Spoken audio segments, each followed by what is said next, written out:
Your body, the way God created you, has a built-in indicator.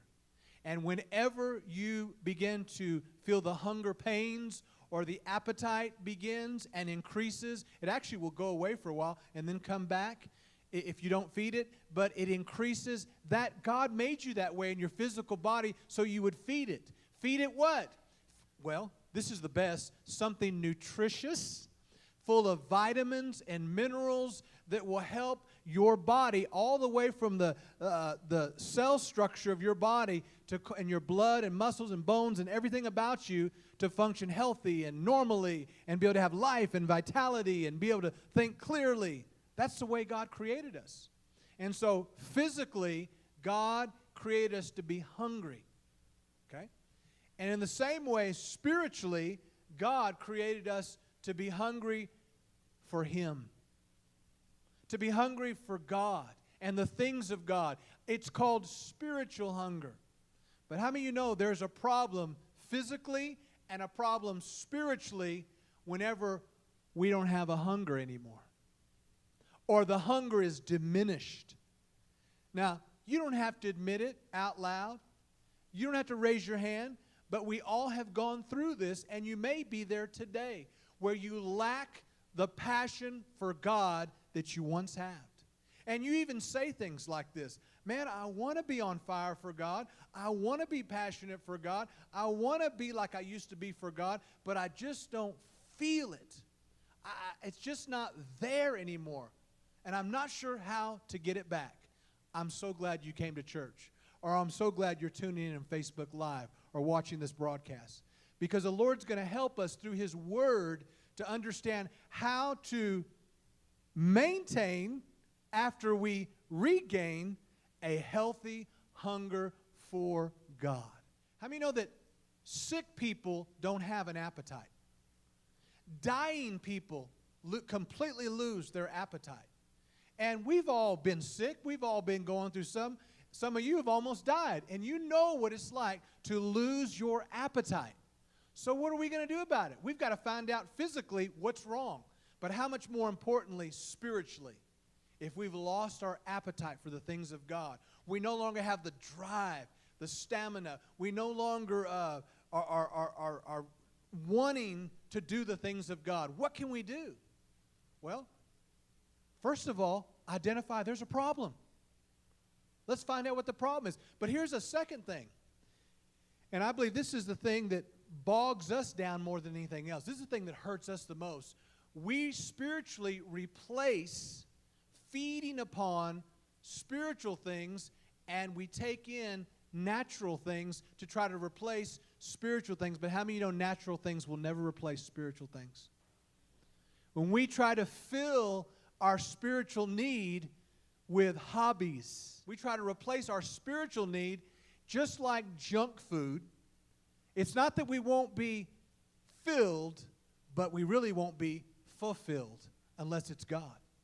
You can be filled with things in this world, but you'll never be fulfilled without meeting the spiritual need of your life, and only God can do that. God created us all with a spiritual need. A need for relationship, a need for forgiveness, a need to be a part of His family, a need to be in the kingdom. And only He can meet that need and that desire that's inside of us. Everything else is temporal, but He is not temporary, but He is eternal.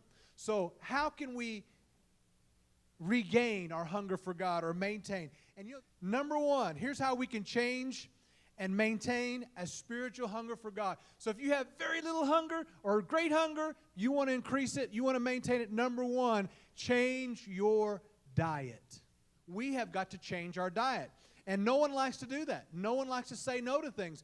But it's when you say no to things spiritually, but naturally too. You say no to things and yes to the right things, yes to the things of God, then suddenly you'll have more spiritual health, more life and vitality. Matthew 4:4, I already quoted it, but let's look at it. Jesus said this about carbs. Actually said it specifically about food in general. Jesus said, man shall not live by bread alone, but by every word that comes from the mouth of God. Now, I think this is important to know. Man does live by natural food, That's what Jesus is saying. But that's not the only way you live. Some people live by the natural, by the normal, by the human, by the circumstances. They live completely in the natural. They're a spirit being, but they live like a natural man. A lot of Christians do that. We are spirit beings first, foremost, and eternally we are spirit. We're more spiritual, or should be more spiritual, than we are natural, even though we have a natural side of us. You say, and that's not being schizophrenic, that's the truth. We are spirits. We have a soul, and we live in a body. A lot of people have not figured that out yet. A lot of Christians have not figured that out yet. And that's one of the reasons that their life does not make sense, and they don't know how to work things out, because they don't realize, I am a spirit, I have a soul, and I live in a body. Spirit, soul, body. So what's more important in that order? Spirit. What's second important? Soul. What's third and last? Body. But what leads us the most sometimes? Body. What shouts the loudest? Our body. I hurt, I want, I need, gotta get it, gotta have it, whatever it takes. It's our flesh, our body. But our spirit is supposed to be in charge, because we are to live by spiritual words. It doesn't say that there, but Jesus said this to clarify what living by the Word of God is. In John 6:63, he said, my words are spirit and they are life. So the words of God are spirit and they are life. So we can live spiritual lives by living according to the Word of God. Spiritually feed ourselves to be spiritually strong, spiritually grow, spiritually maintain what we need to maintain by feeding upon the spiritual words of God. He's pointing out spirit is the most important. The flesh profits nothing. The flesh profits nothing as it relates to the spirit. So we can't do things of the flesh and think we're helping our spirit. Can I say that again? Because it was really good. We should not deceive ourselves and think the things of the flesh that we do are going to somehow profit our spirit. They won't. The flesh can profit the flesh, but the flesh can never profit the spirit, but the spirit can always profit the flesh, because the spirit is most important. So the words I speak to you, they are spirit and they are life. So we feed upon, and we'll get into more of how to do that, feeding upon the spirit. But my point is, we got to change our diet. Make sure we're taking in spiritual things. Make sure we're feeding upon the spiritual word of God, which is life and power. Now, Psalms 34:8. Look at this one. Psalms 34:8. Oh, taste and see that the Lord is good. Blessed is a man who trusts in him. Now, we might think everyone, if I just bring them to church, they're going to be like, oh, I need Jesus. They might be coming to church and going, I ain't coming back there. Don't be discouraged by that. They just had an encounter. They had a first-time experience. Not everyone responds the same the first time they encounter the things of God. Just like you did encounter a taste for healthy foods if you eat them at first, because your health food's like, bleh. It's got no sugar. It's got no zit to it. So we need to know that a taste for the Lord is a taste acquired. Let me say it like this. Let me get real deal here. The first time you started drinking, you were like, oh, that is so good. You were like, It just kind of hit you different. But you acquired it. You acquired the taste. And so the same thing for even good things.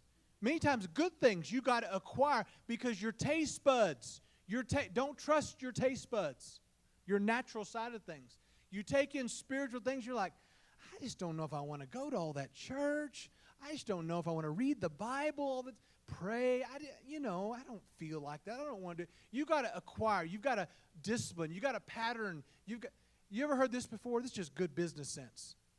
If you don't have a plan to succeed, you're really having a plan to fail.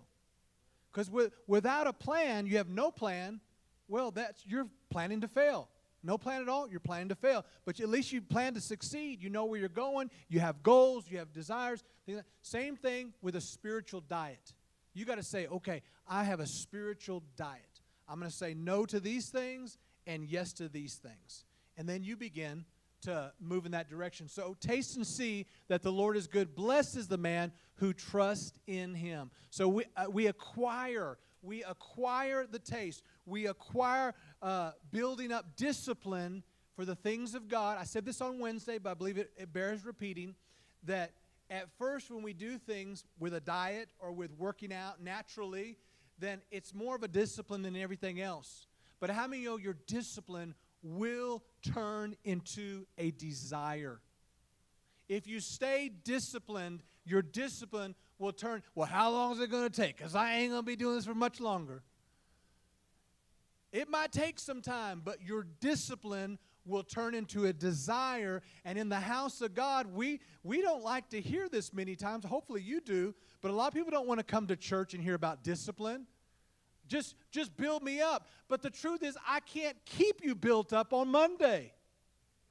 I can give you information and training on how to train yourself, how to build yourself up. And it goes like this: discipline, discipline, discipline. And that's what you got to stick with. Discipline to read the Word of God. Discipline to pray. Discipline to come to church. Discipline to tithe, to give your first part to the Lord. Discipline. Don't wait for the desire, because if you wait for the desire, it'll probably never come. But it starts with discipline, then desire, then it becomes a delight. So change your diet to begin to maintain and get a spiritual hunger for God. Then secondly, exercise your faith. I better say that to myself too. Frank, yes? I need to exercise my faith. You need to exercise your faith. We exercise our faith because exercise will cause us to begin to build a hunger. I'm hungry. I've been working all day. I'm hungry. So as we exercise our faith, we'll stay hungry for God. The last point I really want to make is this: hang out. If you want to maintain your spiritual hunger for God, hang out with spiritually hungry people. Get you a gym partner. When's the last time you came to church and you heard someone say, "Come on, you can live for God. There's hope for your life. Don't quit. Don't give up." We all need to come up with more of a desire for the things of God and a spiritual hunger. So 1 Corinthians 15:33 says this. So who we hang around with does affect us. Now, here's where I don't want you to get squirrely and religiously snobby. Don't be a religious snob. I'm not saying cut off all your friends. I'm not saying don't hang around people who don't love Jesus. I'm not saying that. How many know that some of us have got to get with some of them so some of them can become some of us? I'm still preaching the Bible. But don't have just ungodly, for God's sake, don't just have ungodly relationships. You're full of ungodly relationship, it's going to affect you. Flee also youthful lusts. I won't ask you how many of you have the AARP cards, but this is not just talking about young people, jóvenes. This is talking about all of us, because a youthful lust is still a youthful lust whether you're old or young. Okay? So it says flee youthful lust, but pursue. So I'm looking at the word flee and pursue and thinking, we have some similarities here. Fleeing is running from, pursuing is running to. Okay? So it says pursue righteousness, run towards that, run towards faith, run towards love, run towards peace. Now, back to the church, wherever you're at, whoever's listening, or for us to hear right now. Churches aren't perfect, but at least find a church where you have some people and at least some efforts and some momentum of going in the way of righteousness, faith, love, peace. And that's what I believe we're doing right now. It's what we've been doing all service. So we're doing that, but notice how it connects with people. Not only are you to do that, it says do that with people who call on the Lord out of a pure heart. In other words, God's saying, the Apostle Paul's saying, giving instruction to the church, that we need to pursue the things of God, but don't do it alone. So call on the name of the Lord and pursue these things with other people that are following the Lord with all their heart.